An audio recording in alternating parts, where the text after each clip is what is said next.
Now, American real estate tycoon Donald Trump's visit to India has grabbed headlines all over, especially his statement that India to him is a great place to invest, especially after the elections.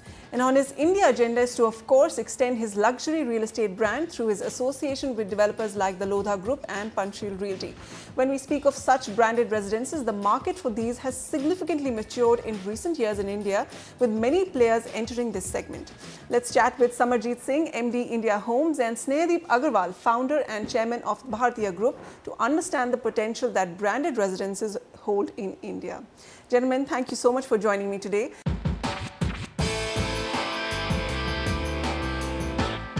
Samarjeet, let me begin with you. They're pegging the growth of this segment, branded residences, at 5 to 6%, even though it's such a new concept in India, just 2-3 years old. Are you finding enough takers for these concepts on ground? What are you sensing from investors? You know, there has been an increased level of interest in the last year and a half, because earlier the concept was alien and people were not willing to pay a premium. If you look at all branded residences, and there are two kinds principally. Firstly, they're branded by the hotel chains, which give serviced houses, or you have brands that are sort of designer brands and they have branded residences. So both of these have a premium attached, and customers were originally very careful about being willing to pay such a premium when there were other properties available to them, similar properties at lower prices. In the last year and a half, we've noticed that the value in these branded residences and the social cachet that comes along with them has become quite apparent to people, and there is a high degree of sort of comfort in paying the premium that is expected, and for that reason we are finding much higher offtake and a lot more interest than there was previously. Samir, what's your take on this? You always tend to have a pulse of the market, what the market mood is. What are you sensing? Well, I would agree with Samar that now we have witnessed that after, for example, even if you look at DLF projects which are not branded but they're ultra luxury. So the definition of branded residences also is in the scheme of ultra luxury projects. So there is a premium that a customer is definitely willing to pay for the ultra luxury project, even if it's not completely branded. But yes, with a brand like Trump, or if you talk about say Grand Hyatt, there is a big premium that is getting associated, and the projects are trading at a 25 to 35% premium compared to the projects in the nearby vicinity. Mr. Agarwal, let me bring you in here. You have a mega township coming up in Bangalore, the Bhartiya city, a big portfolio of developments coming up there. What made you take the plunge into branded residences with the Leela Group? You see, our view is that every home should be branded, because now we should stop selling homes as a commodity. So when we launched our city, we created a home brand called Niku Homes. And this city will have various categories of homes and different kinds of homes. And one of the categories will also be Leela Residences. So every home should have a brand attribute, have certain characteristics. That is our view. That's why every home in this city will carry a brand name, and that brand, of course, is not something that is just planted on a home. While designing, while thinking of the product, we are thinking that how it will add to the standard of living or a quality of life to my end customer. That's why we thought, and Leela is a very, very luxury segment, and we thought Leela will be very well received. So in our conversations with various stakeholders and customers, everybody is very excited that Leela will bring that quality of life and the ultimate luxury to a home buyer. But what do you think makes Donald Trump so excited about India in this space? Well, I think it's quite clear that Donald Trump has a great correlation with social mobility.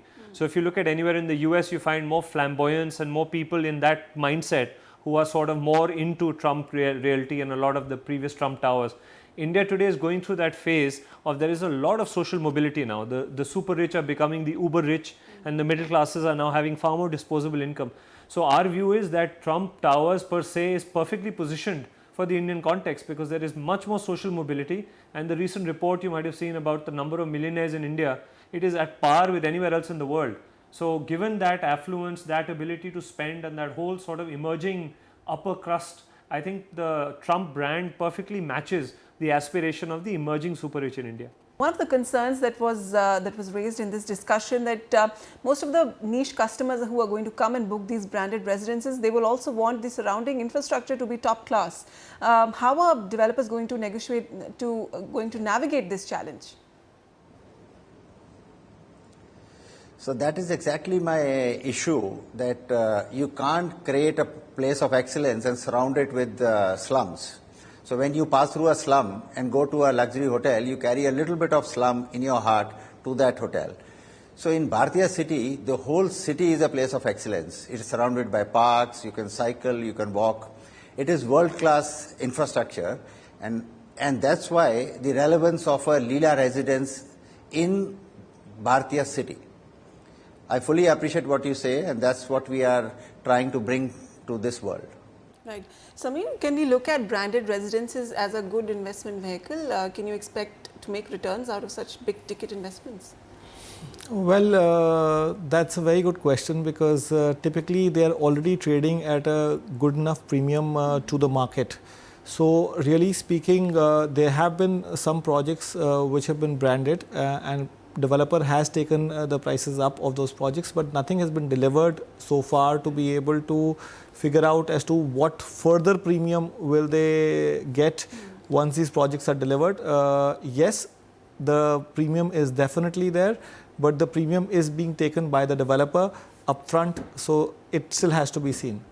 You know, if I can just come in here, I don't think the ROI can be assessed in pure commercial terms, because many people who go in for trophy assets or are willing to pay a premium, I don't think they're looking at it purely from a what is my appreciation on a year-to-year basis. They will buy something else if that is their lens. So if the lens is ROI in terms of prestige, family self-esteem, the ability to grow up in a better environment, then the ROI is very high. But from a purely commercial ROI, I think don't believe it's a win-win proposition in the short term. So, okay, it's a matter of prestige and family pride. So maintenance and the huge costs of maintaining such properties, that shouldn't be a problem, right? That's a big concern that people have raised. You know, India is an interesting country. I mean, even people who buy cars worth ₹1 crore still ask the question about what is the fuel economy of the car. So I'm not sure. I think one of the stumbling blocks we found is that people often stumble at this high maintenance cost that people have to pay, and in many cases it works out to lakhs because it's calculated on a per square foot basis. So I don't think that that is a non-issue. It is a significant issue, and I think one of the recalibrations that developers of branded residences will have to do is that they can get away in India with charging the premium for the branded residence. I'm not sure they can get away with charging a premium on maintenance charges, because the Indian customer is very particular about what he is paying for and whether that much value he is getting. So that may pose a different set of challenges on an ongoing basis. But I think from a point of view of initial purchase, I think they'll do well.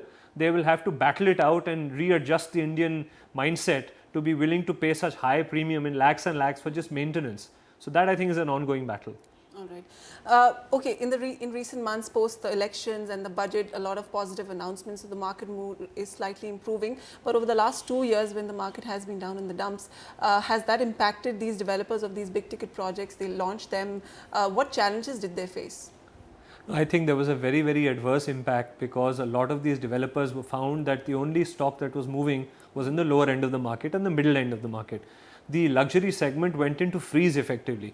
So I think what happened was that a couple of years ago, sort of 2.5 years ago, when things were still good, a lot of projects got announced. But in the middle, when things slowed down and there was a dramatic crunch time for real estate, a lot of the plans that developers had made did not see the light of day. Today, now with the new government in place and a lot more stability, developers are once again looking to execute on what they had sort of announced. So I think the life has come back into the segment now that we are anticipating that there will be a more stable environment.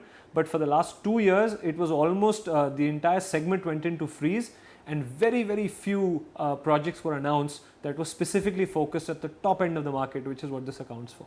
All right, but now the market seems to be looking up, and definitely quality execution and finding the right audience for such projects is going to be the challenge for developers of branded residences. Samarjeet, Mr. Agrawal, thank you so much for joining us today.